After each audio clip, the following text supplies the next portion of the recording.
দক্ষ ডাক্তার হওয়ার উদ্দেশ্যে যারা আমার সঙ্গে ইউটিউবে যুক্ত হয়ে আছেন তাদের উদ্দেশ্যে সপ্তাহে 2টা ওষুধ আলোচনা করে থাকি, মঙ্গলবার এবং বৃহস্পতিবার।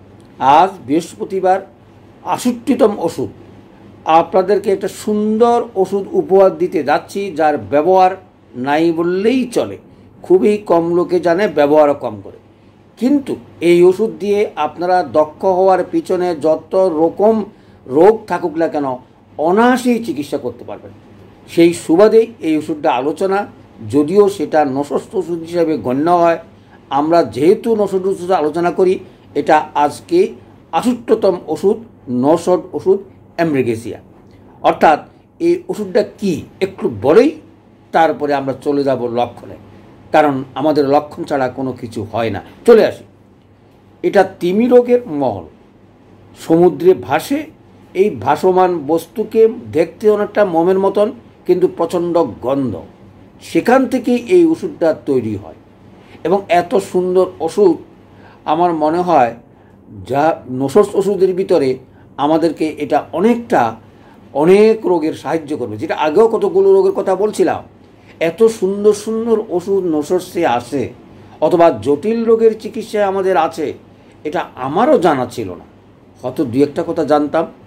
আজকে তোমাদের হাতে যে ওষুধটা তুলে দিচ্ছি সেটার বহুল ব্যবহার আশা করি জটিল রোগে। চলে আসি। অনেকগুলো কথা বলার ইচ্ছে আছে, যদি সময় সুযোগ পাই বলার চেষ্টা করব, যেটা দক্ষ ডাক্তার হওয়ার পিছনে অনেক কাজে লাগবে।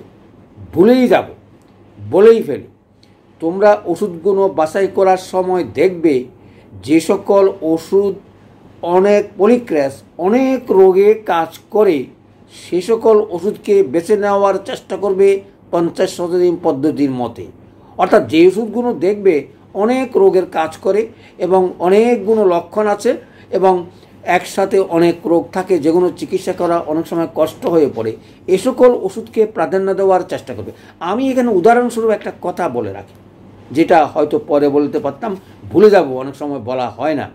সেটা হচ্ছে, আমরা এতদিন পর্যন্ত প্রেশারের ওষুধ আমার হাতে খুবই কমই জানা ছিল। হাই প্রেশার হলে অনেক সময় বলতাম ধাতুগত দিকের চিকিৎসা করেন অথবা সিস্টেমেটিক্যালি চিকিৎসা করেন। আজকে তোমাদেরকে বলছি, আমরা প্রেশারের উপরে যে 3টা ওষুধ আমাদের জানা আছে, সেটা হচ্ছে প্যাসিফ্লোরা, রাউলফিলা সার্পেন্টিনা, আর আজকের ওষুধটি অ্যামব্রোসিয়া। তাহলে দেখো, এই 3টা ওষুধ উপরে অন্য 2টি ওষুধ খুব একটা পলিক্রেস না, 2-1টা রোগ ছাড়া এটার ব্যবহার হয় না এবং খুব ভালো লক্ষণও নেই। অনেকটা এলোপ্যাথিক থেকে আসছে, মাদার ব্যবহার করে, সেই থেকে হয়তো আমরা 100তম পদ্ধতি বা 50তম পদ্ধতির পাওয়ার ব্যবহার করি। তাতে হয়তো টুকটাক আমরা প্রেশারের উপকার পাই এবং প্রেশার হয়তো কমে। কিন্তু জটিলতাটা কি? জটিলতাটা কিন্তু হলো প্রেশার কমলেও ঠিক সেটা আবারও আসে, কারণ যেহেতু সেটা এলোপ্যাথিক থেকে আসা এবং লক্ষণ অনেক কিছু নাই বললেই চলে ওই 2টাতে। কিন্তু অ্যামব্রোসিয়া এত সুন্দর মেডিসিন, এত রোগে কাজ করে। সুতরাং এই ওষুধটাকে তোমাদেরকে অনুরোধ করব, সঙ্গে রেখে প্রয়োগ শিখো, জটিল রোগের চিকিৎসা করো, দক্ষ ডাক্তার হও। এই আশা রেখেই আলোচনা করতে শুরু করছি। চলে আসি। আমাদের তো আবার একটা লক্ষণ ছাড়া কোনো ওষুধ হয় না। কিভাবে চিনব, কিভাবে লক্ষণ মনে রাখবো, এটা একটা কঠিন ব্যাপার। এতগুলো ওষুধ, এতগুলো লক্ষণ যদি আমি ঠিক মতো যদি দেখি দাঁড়ে মনে হয় চিনি উয়ারে, যদি নাই চিনলাম তাহলে তো আমি ওষুধ প্রয়োগ করতে পারবো না। সেই সুবাদে হয়তো 2-4টা ওষুধের প্রায়োগিক লক্ষণ মনে রেখেই আমরা সেবা দেওয়ার চেষ্টা করব জটিলতর রোগগুলো। চলে আসি। প্রথম লক্ষণটা বলি, যদি সেটা অনেকেই টিউবারকুলোসিস মায়াজম বলে। টিউবারকুলোসিস মায়াজম মানেই তো অন্য মায়াজম করেই তো আসা হয়েছে। সুতরাং এই জন্যই সকল রোগের চিকিৎসা কিছু না কিছু সেটা লক্ষণগুলো থাকে। তাহলে প্রথম লক্ষণ, শীর্ণ পাতলা শুষ্ক চেহারা, যাদের অতি সহজেই ঠান্ডা লাগে। টিউবারকুলোসিসের আমরা যেই সকল লক্ষণ পাই, অর্থাৎ সেই সকল লক্ষণ এখানে পাই। তাহলে চলে আসি, কেন এই জিনিসটা আলোচনা করতেছি। আলোচনা করার উদ্দেশ্য হয়েছে, দেখবা আজকালকার প্রেশারের ওষুধ আমাদের নাই। আমরা প্রেশার হলে অনেক সময় খুব বিপদে পড়ি। সেই বিপদ থেকে তোমাদেরকে রক্ষা করার জন্য এই ওষুধটা সব সময় রাখার চেষ্টা করবে এবং প্রয়োগ করবে। যদিও এই ওষুধ আমার কাছে আছে কি না, নিশ্চয়ই আছে, আমি অত ব্যবস্থা করে দিতে পারবো অথবা আমি জোগাড় করব, কারণ আমার জানা আছে, কারণ আমি এই ওষুধও ব্যবহার করেছি। চলে আসি, এই লক্ষণটা 1 নম্বর লক্ষণ। আমি যদি 2 নম্বর লক্ষণ বলি, যেটা অনেক দিন পাচ্ছিলাম না, আজকালকার মানুষের ব্যবসা বাণিজ্য অমুক কিছু করে ফেল করে, তাতে করে তার ঘুম হয় না, নানা চিন্তা, নানা জটিলতা, এবং এই জটিলতা থেকে সেখানে যে লক্ষণটা বলা আছে, ব্যবসাদিতে লোকসানে ঘুমোতে পারে, ঘুমোতে গেলেই সে জাগরণ হয়ে যায়, উঠে বসে থাকে। দেখো, তাইলে আমরা বুঝতে পারলাম, এতদিন এই ওষুধটি আমি খুঁজছিলাম, যারা মানসিক কষ্টে আছে, ব্যবসা বাণিজ্যে টাকা ফেল করে কী ওষুধ হবে, অনেক সময় তো ব্রাউনিয়া বা অন্য কিছু আমরা দেখি, কিন্তু এই ওষুধে একেবারে লক্ষণ মতন তোমাদেরকে দিয়ে দেওয়া হয়েছে। অর্থাৎ যারা ব্যবসা আদিতে অথবা লোকসানে অথবা নানা রকম ট্রাভেলসে নিজের জীবন বিপন্ন করে ফেলেছে এবং ঘুমাতে পারে না, ঘুমাতে গেলেই উঠে বসতে হয়, তাহলে এই 2টা লক্ষণ পেলাম।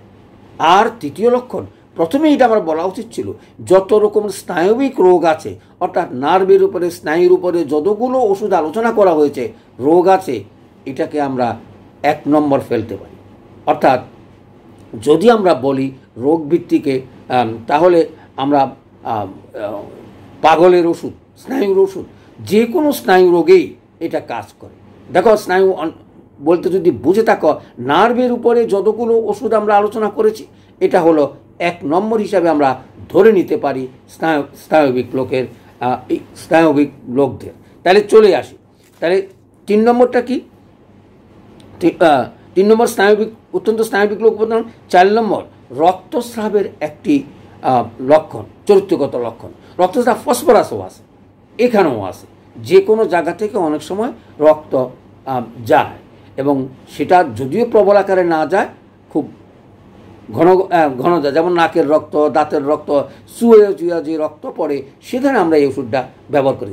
আমি যেই কথাগুলো 1 নম্বর 2 নম্বর হিসেবে বলছিলাম, একটা হচ্ছে ব্যবসার কথা, আরেকটা হচ্ছে ঠান্ডা লাগা, তৃতীয় হচ্ছে দেখো সঙ্গীত শুনলে সকলের আনন্দ হয়, আর একটা এই লক্ষণ, কি সুন্দর লক্ষণ, এই লক্ষণ যদি পাও কারোর শরীরে, যে সঙ্গীত শুনতেই পারে না, শুনলেই তার রোগ লক্ষণ বাড়ে এবং কান্না আসে এবং কাঁদতে থাকে, তাহলে বুঝবা আর দেরি নয়, এই অ্যাম্ব্রোগেসিয়া তার সকল রোগের চিকিৎসা করবে। কেন আমি পরীক্ষা ওষুধগুলিকে তোমাদের পছন্দ করে বলছি, এই লক্ষণটা যদি থাকে, তুমি যে কোনো রোগেই তাকে দিতে পারো, কাজ করবে। কেন?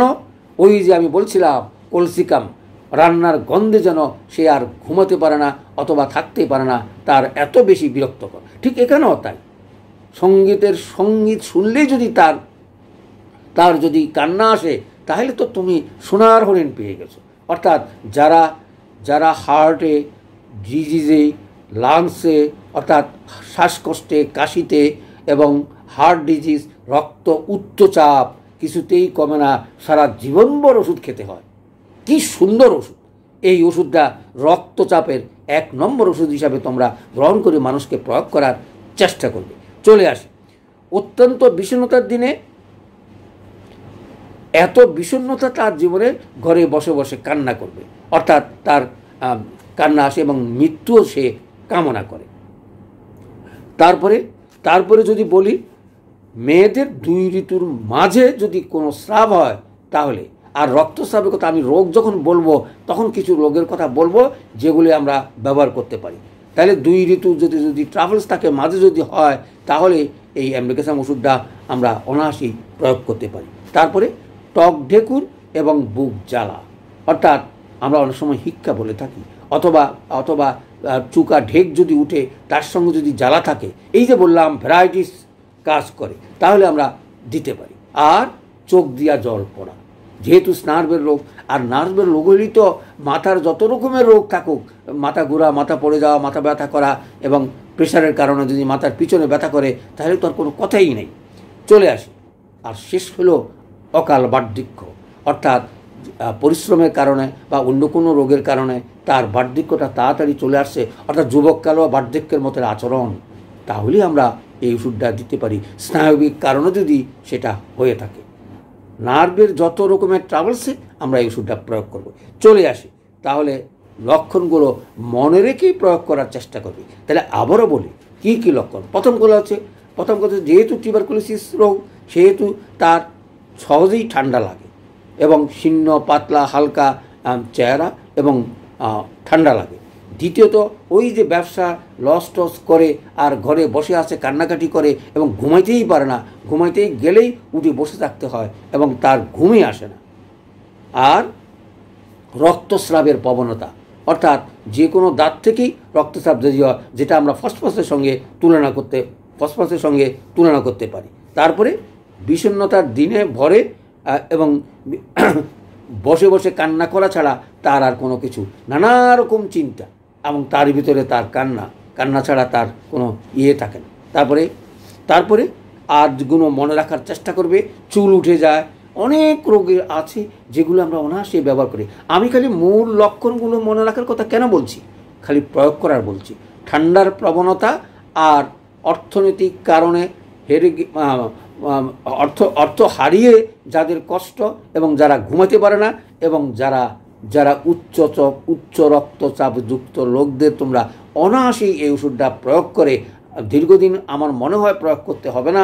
এই কারণ আমরা সকল রোগের চিকিৎসা যখন করি সেটা আর ব্যাক করে না। এতদিন পর্যন্ত আমি রোগ খুঁজছিলাম কিভাবে আমরা প্রেশারকে অন্তত আমাদের ওষুধ দিয়ে সেবা দিতে পারি যেন আর না আসে। আজকে এই ওষুধটা আমার মনে হয়, আমি 3টে ওষুধের আলোচনা করেছি, আরও অনেক ওষুধ আলোচনা করেছিলাম সঙ্গে, যেমন ফসফরাসের কথা বলছিলাম। এটা হার্টেরও চমৎকার কাজ করে। বোঝার উপায়টা কী সেটা আমি পরে আসছি, যখন রোগগুলো নিয়ে আলোচনা করব। তাহলে চলে আসি, এই লক্ষণগুলো মনে রেখেই আমরা এই ওষুধটাকে প্রয়োগ করতে। কী কী রোগে কাজ করে তাহলে চলে আসি। প্রথমেই যদি বলি, হাঁপানির সঙ্গে হার্টের সমস্যা, অর্থাৎ শ্বাসকষ্টের সঙ্গে যদি কারো হার্টের সমস্যা থাকে তাহলে আর দেরি নয়। শ্বাস নিতেই যেন তার কষ্ট, ফেলতে কোনো কষ্ট নাই, নিতেই কষ্ট, তাহলে শ্বাসরোগে আমরা ওষুধটা প্রয়োগ করতে পারি যদি এই লক্ষণটা থাকে অথবা অন্য লক্ষণও যদি তার সঙ্গে মেলে। আর জরায়ুতে এবং পুরুষাঙ্গে দুইটাতেই চুলকানির জন্য 1 নম্বর ওষুধ, এবং সেটা উত্তেজনা হয়, অর্থাৎ আমরা যেটা কামোদ্দীপনা বলি, এই মহিলা এবং পুরুষদেরও ঘটে। অর্থাৎ এই কামোদ্দীপনার জন্য একমাত্র মেডিসিন যেটা চুলকানি এবং চুলকানিযুক্ত। আর মহিলাদের রক্তস্রাব, শ্বেতপদরের আবার নানা রকম কথা। এখানে রঙটা হচ্ছে গাঢ় নীল বর্ণের। অবশ্যই এগুলো অনেকটা বোঝা বড় মুশকিল, কিন্তু আমাদের যদি অনেক লক্ষণগুলো আমরা 2-4টা লক্ষণ যদি মিলে যায় তাহলে সব লক্ষণ একদম মিলতে হবে এমন কোনো কথা না। এই জন্যই 4-5টা লক্ষণ তোমাদেরকে মূল লক্ষণগুলো বলেই ওষুধগুলো প্রয়োগ করার কথা বলি। এত লক্ষণ মনে রেখে আমরা যারা কম পড়ি, কম জানি, কম ব্যবহার করি, আমরা ডাক্তার চেষ্টা করব কত তাড়াতাড়ি আমরা ওষুধগুলো প্রয়োগ করে নিজের এই ছোট্ট এক জীবনে হোমিওপ্যাথিক পাঠ করে শেষ করা যাবে না। আমি মাত্র 200টা ওষুধ আলোচনা করতেছি, তার ভিতরে হয়তো 100টা ওষুধ আমি তো প্রয়োগ করেছি, আর হয়তো 50-60 বা 100টা আমি প্রয়োগও করিনি। প্রয়োগ করার সময় সুযোগ রোগী আমাদের কাছে আসে না, দুর্ভাগ্য হচ্ছে আমাদের শিক্ষা। তাহলে শ্বেতপদের বলে কি চলে আসি, অনিদ্রা এবং রক্তচাপ, যেটা আমরা বলি অনিদ্রা, রক্তচাপের জন্য অনিদ্রা অথবা মাথা যন্ত্রণা করা, সেই রক্তচাপের এই ওষুধটা উচ্চ রক্তচাপের ওষুধে প্রয়োগ করার আহ্বান জানছি। রোগ হিসাবে সেটা অত্যন্ত ভালো কাজ করে। দেখো, প্রয়োগ না করলেই একটা ওষুধ যদি প্রয়োগ না করে তাহলে কোনোদিনই তার ব্যবহার হয় না। এটার ব্যবহার এত কম, কিন্তু রাধারমণ বিশ্বাস সুন্দরভাবে উনি প্রকাশ করেছেন। এত সুন্দরভাবে উনি এই ওষুধটাকে ব্যবহারও করেছেন, প্রয়োগও করেছেন, এবং সেই জন্যই এটা নশস ওষুধে উনি, যদিও এটা নশস ওষুধে উনি তার বইতে সুন্দরভাবে সেটা বর্ণনা দিয়েছেন। চলে আসে কাশি, যত রকমের কাশি আছে, হুপিং কাশি, ওই যে স্নায়বিক কাশি, তারপরে মাথা ঘোরা, হাই ব্লাড প্রেশার, কানে কম শোনা বা বেদনা, অনেক সময় প্রেশারের সঙ্গে এরকম হয়ে থাকে, তারপরে চুলকানি, এগুলো তো বলাই হয়েছে। লাস্টে চলে আসি এই যে আমি বললাম, অর্থাৎ হার্ট ডিজিজ যাদের হয়, হার্টের সমস্যা যাদের থাকে তাদের কয়েকটা সমস্যা থাকে। প্রথমেই যদি আমি বলি, অনেক সময় ডায়াবেটিস থাকে, এই ওষুধ ডায়াবেটিসও কাজ করে। অনেকেরও তো শ্বাসকষ্ট থাকে, সেটাতেও কাজ করে। অনেকেরও তো লিভার ফেল করে, সেখানেও কাজ করে। অনেকেরও তো কিডনি ফেল করে, সেখানেও কাজ করে। অর্থাৎ যারা হার্টের রোগে ভুগে অনেক ওষুধ খায়, সেই সকল রোগীদের সমস্যার সমাধান করার জন্য আর এই ওষুধটি অ্যাম্ব্লিওসিস, যেটা তিমির মাছের মল থেকে তৈরি, প্রচণ্ড গন্ধ এবং মোমের মতন সমুদ্রে ভাসে, সেখান থেকে এই ওষুধ সংগ্রহ করে তৈরি করা হয়েছে। যত খারাপ জায়গাতেই কি সংগ্রহ করো, কিন্তু ওষুধটি যদি আমাদের প্রয়োজন হয়, এবং আমি আজকেই তোমাদেরকে আহ্বান জানাবো, পলিক্রেস ওষুধগুলোকে প্রাধান্য দেওয়ার চেষ্টা করবে। কোনো দিন একক লক্ষণের উপরে ভিত্তি করে কোনো ওষুধ প্রয়োগ না করে, যদি তুমি জানো সেটা পলিক্রেসের এমন লক্ষণ আছে, যেমন সেখানে পলিক্রেস ওষুধ প্রয়োগ করার চেষ্টা করবে। সেই সুবাদে আমি আজকে প্রেশারের ওষুধ, যেমন আমি অনেক রুগীকে রাউলফিলা সারপেন্টিনা দিয়ে চিকিৎসা করেছিলাম। তারপরে পেসিপ্রোলা আমাদের একটা নাম করা ঘুমের ওষুধ, এবং সেটা প্রেশারেরও কাজ করে। মাত্রা অনেক সময় বইতে দেখবা মাদার দেওয়া আছে, 10 ফোঁটা 20 ফোঁটা করে মাদার খান। আমরা মাদার থেকে বেরিয়ে 50তম পদ্ধতি বা 100তম পদ্ধতিতে প্রয়োগ করার চেষ্টা করব। কিন্তু আজকে তোমাদেরকে বলছি, ওই 2টা ওষুধ বাদ দিয়ে এই ওষুধটা তোমরা প্রয়োগ করবে, 100তম করো আর 50তম পদ্ধতি করো। কারণ আমি এই কথা বলছি, 50তম পদ্ধতি সুবিধা অসুবিধাগুলো আমরা দীর্ঘদিন আলোচনা করেই যাচ্ছি।